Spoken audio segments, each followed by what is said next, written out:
Éric, je voudrais qu'on parle de l'association Magie à l'hôpital, parce que tu t'occupes beaucoup de cette association.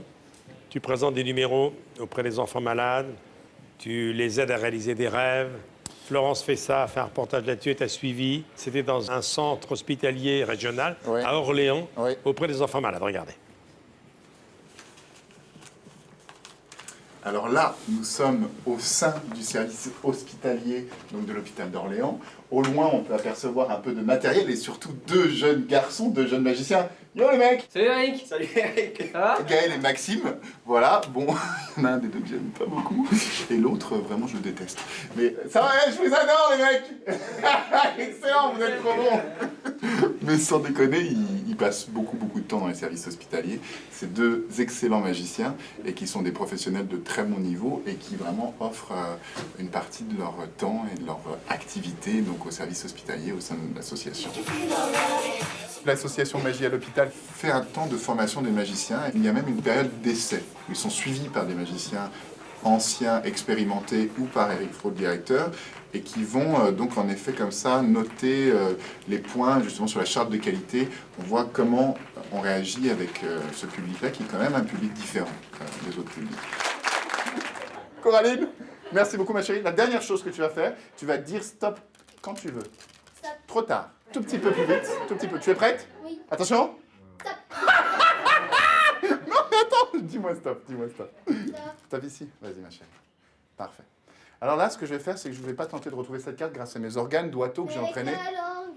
Exactement, tu m'as vu à la télé, c'est ça? Oui. Bah t'es pas obligé de niquer le spectacle. Bien alors.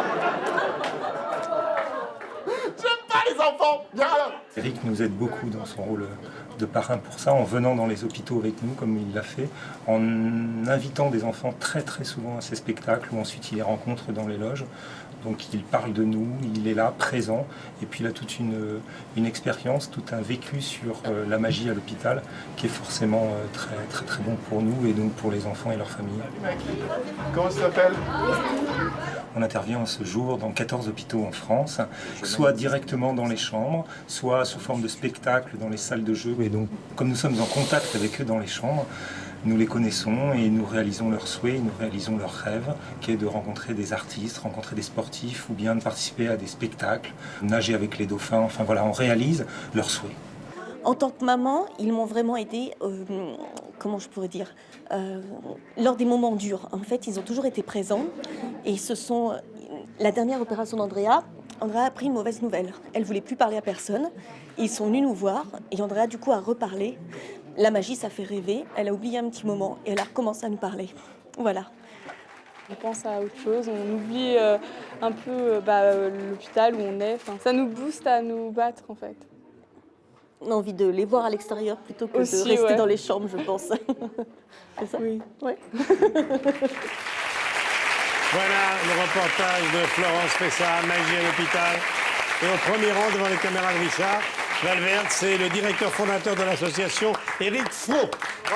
Magie à l'hôpital, avec l'adresse que vous voyez.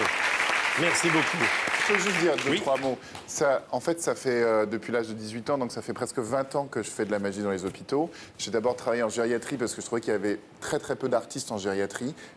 Et que d'ailleurs ça continue, je trouve que c'est important. Bah, tiens, là on a une photo de Charline, qui est une jeune femme de 13-14 ans qui est venue me voir ensuite en spectacle, qui était dans une phase beaucoup plus gaie que quand elle était sur ce lit d'hôpital.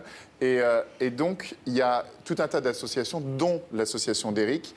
Et Eric, qui est donc le directeur et le fondateur de cette association, est aussi magicien, est sorti de son boulot d'ingénieur pour s'occuper à plein temps de cette association. Donc cette association a besoin de dons pour continuer à fonctionner, pour continuer à payer tous les frais de déplacement, pour amener les magiciens professionnels dans les hôpitaux de France, pour sortir les enfants des hôpitaux, pour les amener sur les lieux, comme des lieux de tournage, comme ça. Ils adorent venir te rencontrer d'autres animateurs. Et donc là, il y a l'adresse de l'association qui s'affiche. Voilà. Très bien.